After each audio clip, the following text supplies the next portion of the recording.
नमस्कार. आज आपण एका अशा प्राचीन ज्ञानाचा सागरात डुबकी मारणार आहोत जे 2500 वर्षांनंतरही तितकंच ताजं आणि महत्वाचं आहे. आपण धम्मपदातील एका गाथेचा सखोल अभ्यास करणार आहोत.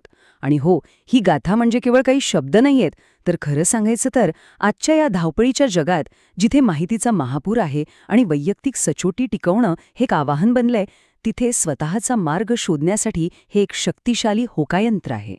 हा प्रश्न खूप साधा वाटतो नाही का? पण याचं उत्तर आपल्या सगळ्यांच्या आयुष्याच्या प्रवासाला व्यापून उरतं.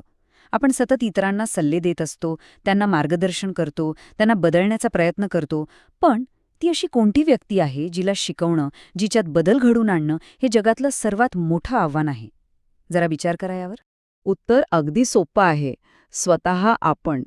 आणि हेच ते सत्य आहे ज्याकडे आपण अनेकदा पाठ फिरवतो. बघा ना, इतरांना उपदेश करणं किती सोपं आहे, पण तेच तत्त्व स्वतःच्या आयुष्यात लागू करणं हे सर्वात कठीण काम आहे. का? कारण इथे शिक्षक आणि विद्यार्थी एकच व्यक्ती आहे. आणि म्हणूनच आत्मप्रभुत्व म्हणजेच स्वतःवर विजय मिळवणं हाच कोणत्याही खऱ्या ज्ञानाचा आणि बदलाचा मूळ पाया आहे. आपल्या सगळ्यांच्या मनात एक आदर्श स्व असतो, म्हणजे आपण जसे असायला हवे. आणि एक असतो आपला खरा स्व, म्हणजे आपण जसे खरंच वागतो. या दोन्हींमधली जी दरी आहे ना, तिलाच ढोंगीपणा म्हणतात. आणि ही काही आजची किंवा कालची समस्या नाहीये. हा मानवी अस्तित्वाचा एक खूप जुना, खूप खोल संघर्ष आहे. हा संघर्ष नेमका काय आहे हे समजून घेण्यासाठी चला आपण काळाच्या पडद्याआड जाऊया, थेट बुद्धांच्या काळात. जरा डोळे मिटून कल्पना करा, आपण श्रावस्तीच्या त्या जेतवन विहाराच्या शांत पवित्र परिसरात उभे आहोत. दुपारचं ऊन आहे, हवेत धुळीचे कण चमकतायत, कुठून तरी चंदनाचा आणि धूपबत्तीचा एक मंद सुगंध दरवळतोय. आजूबाजूला शेकडो भिक्खूंच्या मंत्रोच्चाराचा एक लयबद्ध सूर वातावरणात एक गूढ शांती निर्माण करतोय. आणि या सगळ्याच्या केंद्रस्थानी एका बोधिवृक्षाखाली तथागत बुद्ध बसले आहेत, ज्यांची केवळ उपस्थितीत सर्व प्रश्नांची उत्तरं देऊन जाते. आणि याच पवित्र वातावरणात आपली कथा सुरू होते. ह्या कथेत आपण भेटणार आहोत थेर उपानंद यांना. ते शाक्य कुळातले होते, म्हणजे बुद्धांच्याच कुळातले एक ज्येष्ठ भिक्खू. आता त्यांना आपण सरळ सरळ खलनायक नाही म्हणू शकत. खरं तर ते आत्मवंचनेचं म्हणजे स्वतःलाच फसवण्याचं एक खूप गुंतागुंतीचं उदाहरण आहेत. उपानंद जणू एक आरसा आहेत, ज्यात कदाचित आपल्याला आपल्याच व्यक्तिमत्वाचा एखादा अंश दिसू शकेल. त्यांच्या कथेतून आपण हे शिकणार आहोत की केवळ ज्ञान आणि पद असून भागत नाही. सचोटी नसेल तर आयुष्याचा प्रवास कसा भरकटतो. आणि इथेच तर संघर्षाचं मूळ आहे. उपानंद एक जबरदस्त वक्ता होता. जेव्हा ते साधेपणा, संतोष आणि कमी गरजा ठेवण्याबद्दल बोलायचे, तेव्हा ऐकणारे अक्षरशः मंत्रमुग्ध होऊन जायचे. पण पडद्यामागे त्यांचं आयुष्य त्यांच्या शब्दांच्या अगदी उलट होतं. ते महागडी वस्त्र आणि वस्तू जमा करायचे. कदाचित ते स्वतःच्या मनाला समजावत असतील की अरे, मी हे संघासाठीच तर जमा करतोय, किंवा मला या वस्तूंचा काही मोह नाही, पण लोक श्रद्धेने देतात, त्यांचा अपमान कसा करू. स्वतःला फसवण्याचा खेळ असाच तर सुरू होतो. त्यांचा लोभ किती योजनाबद्ध होता हे या घटनेतून अगदी स्पष्ट दिसतं. ही काही चुकून घडलेली गोष्ट नव्हती. वर्षावास म्हणजे पावसाळ्यातील 4 महिने एकाच ठिकाणी राहण्याचा काळ सुरू होण्यापूर्वी त्यांनी अनेक विहारांना भेटी दिल्या. प्रत्येक ठिकाणी त्यांनी मुद्दाम आपली एखादी वस्तू, कधी चप्पल, कधी काठी, कधी पाण्याचे भांडे मागे ठेवली.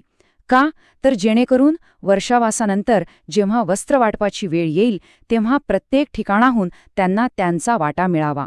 ही एक थंड डोक्याने आखलेली योजना होती, जी त्यांच्या अल्प इच्छा ठेवण्याच्या उपदेशाची एक क्रूर थट्टा होती. आता या कथेत 2 तरुण नवशिख्या भिक्खूंची एंट्री होते. ते अगदी निष्पाप होते. संघाच्या नियमांवर आणि ज्येष्ठ भिक्खूंवर त्यांचा पूर्ण विश्वास होता. पण त्यांच्यातील एका छोट्याशा वाटणीच्या वादामुळे उपानंदाच्या चारित्र्यावरचा पडदा दूर होणार होता आणि एका महान सत्याचा उलगडा होणार होता. झालं असं की त्या 2 तरुण भिक्खूंना दानात 2 साधी वस्त्र आणि एक खूप मौल्यवान मखमली शाल मिळाली होती. आता तिच्या वाटणीवरून त्यांचा वाद सुरू होता. तेवढ्यात तिथे उपानंद आले. ते म्हणाले, थांबा, मी तुमचा वाद मिटवतो. त्या दोघांना खूप आनंद झाला की चला, एक ज्येष्ठ भिक्खू न्याय करतील. उपानंदाने काय केलं, दोघांना एक एक साधं वस्त्र दिलं आणि ती मौल्यवान शाल उचलून म्हणाले, ही माझ्या मध्यस्थीची फी. ते तरुण भिक्खू तर स्तब्धच झाले. त्यांच्यासोबत अन्याय झालाय हे त्यांना कळलं, पण एका ज्येष्ठ भिक्खूसमोर बोलण्याची त्यांची हिंमत झाली नाही. ते खूप निराश आणि हताश झाले.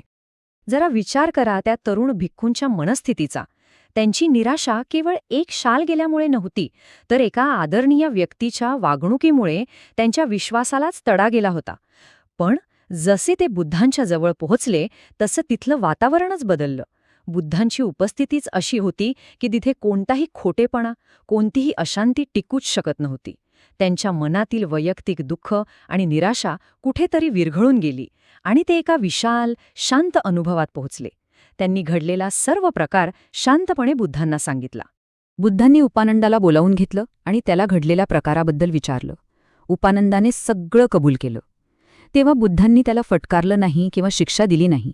उलट त्या विशिष्ट क्षणाला, त्या विशिष्ट घटनेला निमित्त बनवून त्यांनी संपूर्ण संघाला आणि येणाऱ्या हजारो पिढ्यांना एक असा उपदेश दिला जो आज आपल्या या चर्चेचा केंद्रबिंदू आहे.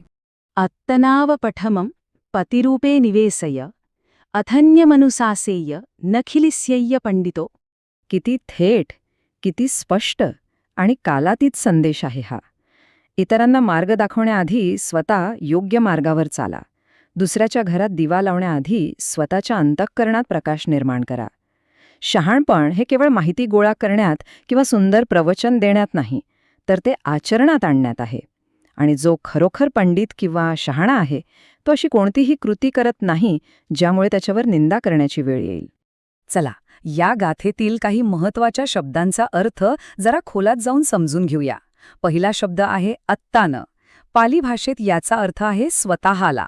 पण हा शब्द फक्त वरवरच्या मीपणापुरता मर्यादित नाही. यात आपले विचार, आपल्या भावना, आपल्या सवयी, आपले संस्कार, आपलं शरीर, आपलं कर्म म्हणजे आपलं संपूर्ण अस्तित्व सामावलेलं आहे. त्यामुळे जेव्हा बुद्ध अत्तानं म्हणजेच स्वतःला स्थापित करायला सांगतात तेव्हा ते व्यक्तिमत्व विकासाच्या एका समग्र, संपूर्ण प्रकल्पाबद्दल बोलत असतात. आणि दुसरा तितकाच महत्वाचा शब्द आहे पतिरूपे. याचा अर्थ आहे योग्य ठिकाणी किंवा उचित पायावर. बघा, घर बांधण्यापूर्वी पाया मजबूत असावा लागतो, बरोबर? त्याचप्रमाणे इतरांना मार्गदर्शन करण्याआधी किंवा जगात कोणतंही मोठं काम करण्याआधी स्वतःच्या आत एक नैतिक, सदाचारी आणि योग्य पाया तयार करणं अत्यावश्यक आहे. हा पाया म्हणजे काय? तर शील, सदाचार आणि सत्य. या पायाशिवाय ज्ञानाची इमारत केवळ वाळूवरच्या घरासारखी असते, कधीही कोसळू शकते. ठीक आहे, आता प्रश्न असा आहे की या 2500 वर्षापूर्वीच्या शब्दांमधून आजच्या या गुंतागुंतीच्या जीवनासाठी आपल्याला दिशा कशी सापडेल? ही गाथा म्हणजे केवळ एक नैतिक उपदेश नाही, तर आपल्या वैयक्तिक आणि व्यावसायिक सचोटीसाठी एक अचूक युजर मॅन्युअल आहे. चला तर मग काही आधुनिक उदाहरणांमधून हे समजून घेऊया. अशा नेत्याच्या शब्दांना काहीच किंमत उरत नाही का? इथे पतिरूपेमध्ये स्वतःला स्थापित करण्याचा अर्थ काय? याचा अर्थ टीमला वर्क लाईफ बॅलन्स शिकवण्याआधी त्या नेत्याने स्वतः वेळेवर काम संपून घरी जायला हवं. टीमवर्कबद्दल बोलण्याआधी त्याने स्वतः इतरांच्या कामाचं जाहीर कौतुक करायला हवं. कारण जेव्हा कृती आणि शब्दात ताळमेळ असतो तेव्हाच विश्वास निर्माण होतो. नाहीतर काय, केवळ अविश्वास आणि नकारात्मकताच वाढते. आजच्या सोशल मीडियाच्या युगात तर हा ढोंगीपणा आपल्याला पावलोपावली दिसतो. इथे ही गाथा आपल्याला आठवण करून देते की आपलं बाह्य प्रदर्शन आणि आपली आंतरिक स्थिती यात ताळमेळ असणं किती गरजेचं आहे. आपण जगाला जे दाखवतो तेच आपण आतून असण्याचा प्रामाणिक प्रयत्न करायला हवा. आपल्या डिजिटल अवताराला आपल्या खऱ्या अत्तानासोबत जोडणं हीच तर खरी सचोटी आहे. मुलं आपल्या उपदेशातून खूप कमी शिकतात, पण आपल्या वागण्याच्या अनुकरणातून खूप जास्त शिकतात. जर आपण मुलांनी शांत राहावं अशी अपेक्षा करत असू, तर आधी आपल्याला कठीण प्रसंगात शांत राहता आलं पाहिजे. इथे स्वतःला योग्य गोष्टीत स्थापित करणे म्हणजे काय? तर आधी स्वतःच्या रागावर आणि प्रतिक्रियांवर नियंत्रण मिळवणे. आपली शांतता हाच मुलांसाठी सर्वात मोठा उपदेश असतो. तर मग ह्या संपूर्ण विवेचनातून जे काही ज्ञान मिळालंय त्याला आपण आपल्या रोजच्या जीवनात कसं आणू शकतो? कारण केवळ ऐकून किंवा वाचून बदल घडत नाही, त्यासाठी जाणीवपूर्वक सराव करावा लागतो. चला, एका सोप्या कृतिशील सरावाने ह्या विवेचनाचा शेवट करूया, जो आपल्याला हे ज्ञान कृतीत आणायला नक्कीच मदत करेल. आत्मप्रभुत्व मिळवणं ही काही एका दिवसात होणारी गोष्ट नाही. ही लहान, सातत्यपूर्ण पावलांची एक यात्रा आहे. आज फक्त एकच क्षेत्र निवडा जिथे तुम्हाला वाटतं की सुधारणेला वाव आहे. मग तेथे योग्य वागणं म्हणजे काय हे स्पष्ट शब्दात लिहून काढा आणि मग त्या दिशेने फक्त एक लहानसं शक्य होईल असं पाऊल उचला. समजा आरोग्याचं क्षेत्र निवडलं असेल तर फक्त 10 मिनिटं चालायला जाणं एवढं पुरेसं आहे. चला तर मग या प्रश्नासोबतच आजचं हे चिंतन संपवूया. हा केवळ एक प्रश्न नाही तर आत्मनिरीक्षणासाठी एक आरसा आहे. इतरांना दिशा दाखवण्यापूर्वी आज ह्या क्षणी आपण स्वतःच्या अस्तित्वाचा कोणता कोपरा योग्य पायावर म्हणजेच पतिरूपेमध्ये स्थापित करू शकतो. या प्रश्नाचं उत्तर शोधणं हाच या संपूर्ण प्रवासाचा सार आहे.